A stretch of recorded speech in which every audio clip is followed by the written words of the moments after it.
Hovlini o'rtasiga nimaga bunaqa kolodsiz qilingan deb o'ylayapsizlar, o'rtoqlar? To'g'ri deb o'ylayapsizlarmi? Yo'q, bu emas.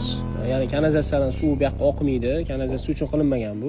Bu yerga 5 tonnalik yo'nkist qo'yiladi, ya'ni bochka qo'yiladi. Yomg'ir suvlari hammasi mana shu yoqqa qo'yilgan. Mana bu Tarnoni suvlari, Tomdagi suvlar, Qo'lidagi suvlar hammasi bu yoqqa tushadi, to'planadi 5 tonna. U keyin kim edi bu endi? Bu kim bu? Tochkan xo'jayinimi bu?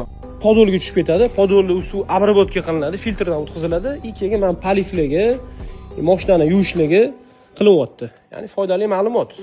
Uchastka qotganlar bo'lsa, mana shu narsani o'ylab qo'yinglar. Ertaga налоговыйdan kelib turib, shtraf solmaslik uchun mana shu narsadan foydalansanglar bo'ladi. Mashinalarni ham bemalol yuvasizlar, paliflarni ham bemalol sug'orasizlar. Muammo bo'lmaydi. Uchastka qurayotgan akalar, ishlatinglar. Foydali ma'lumot. Hozirdan mana shu narsani reja qilib qo'ysanglar, inshaalloh hovlilarning bir chekkasiga mana shu narsa qilib qo'yasizlar.